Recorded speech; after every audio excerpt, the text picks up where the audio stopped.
ini rencananya kita akan mengadakan live IG, tapi ternyata kita mendapatkan larangan atau pembatasan.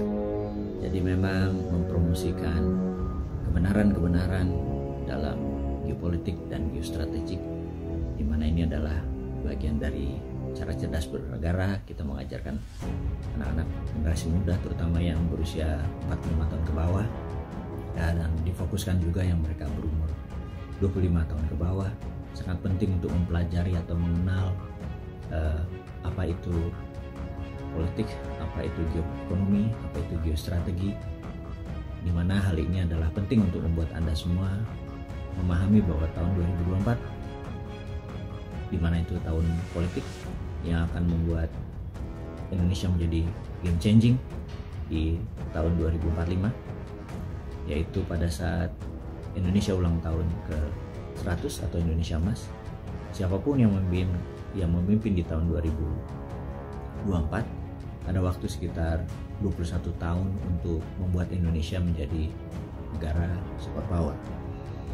Kalau dalam 20 tahun terakhir, di mana kita ucapkan terima kasih kepada Ibu Mega 3 tahun, Pak SBY 10 tahun, dan saat ini Pak Jokowi 7 tahun, belum bisa membuat Indonesia menjadi negara superpower karena Ibu Mega mungkin cukup menaikkan GDP per kapita atau pendapatan per kapita warga Indonesia dalam setahun yang biasanya sekitar 1.300 naik menjadi 1.700. Kemudian Pak SBY dalam 10 tahun naik dari 1.700 ke 3.700 atau sekitar 210%, dan alhamdulillah selama 7 tahun ini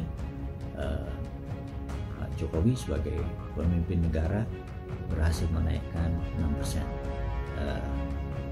6% sekali lagi ya, 6%. Hanya mengingatkan aja, 6% dalam 7 tahun.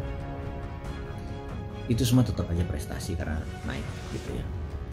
Tapi dalam 20 tahun terakhir, jelas Indonesia bukan negara superpower. Nah, dalam 21 tahun ke depan, kita berikan kesempatan siapapun yang akan memimpin Indonesia untuk membuat Indonesia menjadi negara superpower. Dan hari ini temanya adalah, satu, kita menantang siapapun yang akan memanggungkan dirinya di tahun 2024 ingin menjadi Presiden Republik Indonesia yang ke-9, yang ke-8 ya, Pak Jokowi yang ke-7. Kemudian di sini ada pertanyaan, siapapun orang tersebut, kita harapkan memiliki peluang membuat Indonesia menjadi negara superpower. Bagaimana untuk dirinya membawa Indonesia menjadi negara superpower? Setidaknya mengangkat dari GDP per kapita yang saat ini sekitar 3.900, mungkin di akhir masa jabatan 3 tahun lagi mungkin sekitar 4.000. Itu juga masih mungkin gitu ya. Jadi kalau kita melihat siapa yang di panggung, Tuan A, Tuan B, Gubernur A, Gubernur B, Menteri A, Menteri B gitu ya. Coba kita lihat aja, kira-kira bagaimana cara dia ingin menjadikan Indonesia menjadi negara superpower. Ini kita harus pelajari misinya. Kalau sekedar dia cuman menggunakan media untuk menjadi terkenal, menjadi lucu, menjadi bulan-bulanan media dengan banyak-banyaknya berita, sebanyak-banyaknya berita, yang penting di repeat terus atau banyak-banyakan billboard gitu ya. Saya rasa itu hanya proses menuju keterkenalan atau knowingness. Namun setelah dia terkenal atau masyarakat tahu, masyarakat sesungguhnya menunggu, apakah setelah saya kenal, punya nggak konsep atau program yang membuat Indonesia menjadi negara superpower seperti harapan 270 juta bangsa warga negara Indonesia. Apa rencananya gitu ya, itu yang kita mau nantang. Dan kita tahu ada dalam berita terakhir misalnya tentang BUMN. Tahun lalu Pak Jokowi, Pak Presiden, akan membantu lebih dari 25 triliun rupiah dengan PMN kepada BUMN, dan ternyata hari ini dana itu dibantu, dan saya heran kok masih dibantu perusahaan rugi gitu ya. Rugi itu kan karena bodoh sebenarnya. Bodoh kok dibantu gitu ya, dan menggunakan APBN, menggunakan uang negara. Uang negara untuk dikasihkan hal nggak produktif itu adalah kebodohan hakiki. Bukan Pak Presiden yang bodoh, tapi jangan-jangan negara ini ada yang harus dirubah. Jadi saya usulkan kepada sahabat semua, yuk kita melihat ke depan, bagaimana kalau BUMN ini kita bubarin aja kementerian, begitu Pak Presiden, supaya Bapak jangan terbebani APBN tersebut karena kebodohan manajemen BUMN. Negara berbisnis itu tidak benar, negara berbisnis itu tidak baik. Kalau Anda terkagum-kagum, misalnya saat ini kan terkagum-kagum dengan Tiongkok gitu ya. Tiongkok punya banyak BUMN, tapi jujur BUMN Tiongkok itu beda.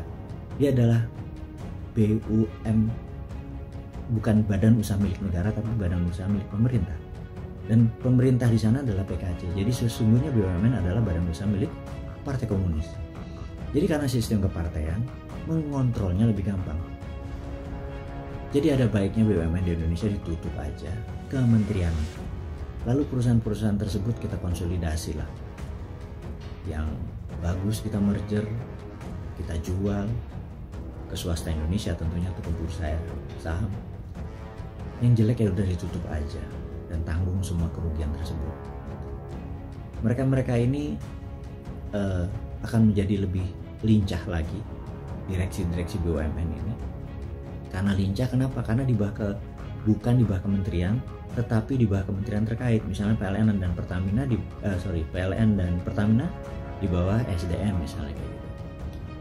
Nah, dengan demikian kalau kementerian ditutup, itu banyak hal yang menjadi efisien.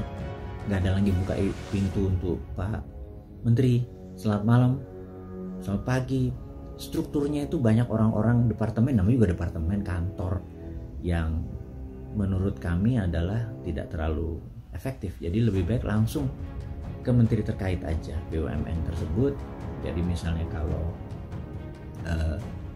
Batan atau Pindad ya di bawah Kementerian Pertahanan gitu ya. Nah, sehingga organisasi BUMN yang ada 800 anak usaha ini paling sisakan 50. Dan sekali lagi, setelah Kementerian BUMN tidak ada, swasta boleh bertindak lebih powerful lagi, terutama yang pemiliknya tentunya orang Indonesia, jangan apa-apa asing atau FDI. Jadi misalnya swasta Indonesia boleh punya kilang minyak, boleh ngebor minyak, dan boleh menjual sendiri sampai SPBU.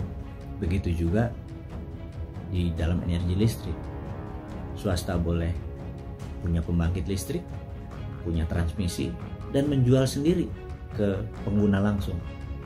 Jangan-jangan begitu swasta bisa memproduksi listrik dan menjual ke masyarakat langsung, harganya setengah PLN kan. Jadi hal-hal seperti begini itu perlu pembaruan. Disinilah membuat bernegara menjadi berbeda, dan konsep New Mind tadi adalah konsep yang akan dipakai di tahun 2024 kalau New Mind diberi mandat. Dan siapapun yang menjadi kandidat atau penantang atau mereka yang ingin menari di 2024, coba konsepnya mana? Tantang itu New Mind dan tantang itu Old Mind. Anda punya apa? Mau ikut model Old Mind lagi ya nggak akan membuat Indonesia menjadi negara superpower. Tapi kalau Anda punya konsep baru selain seperti New Mind punya, atau seperti follow seperti Old Mind, Anda sebaiknya punya konsep baru. Itu yang saya tantang. Wahai beberapa Pak Gubernur yang niat, beberapa menteri yang niat, dan beberapa tokoh partai politik lain yang niat, mana? Kita tantang deh. Ini tantang positif, bukan tantang negatif, bukan tantang carok loh. Ini nantang pemikiran, nantang konsep, dan menantang tim. Jadi kita benar-benar nanti di tahun 2024 itu masyarakat tuh pinter. Bukan hanya populer, tapi masyarakat tuh dipinterin. Dan itulah tema hari ini yang tadinya akan mengudara langsung menjadi taping. Tapi sahabat semua, saya pribadi mengucapkan terima kasih Anda sempat menonton video ini. Coba direnungkan bahwa apa yang kita maksudkan ini hari ini, saat ini, bisa menjadi pelajaran kita bersama. Mohon maaf tidak bisa live sekali lagi. Dan pelajaran cara cerdas bernegara akan kembali ke YouTube channel Bosman Mardigu dan Bosman Mardigu Official. Sahabat semua juga bisa follow di IG dan TikTok. Kita akan buka lagi yang baru. Kita nggak akan pernah nyerah. 1000 kali kita di take down, 1000 kali kita akan terbitkan lagi demi pelajaran cara cerdas bernegara ini sampai ke pemikiran dan pemahaman sahabat semua dimanapun Anda berada. Dari saya cukup sekian, terima kasih. Wassalamualaikum warahmatullahi wabarakatuh.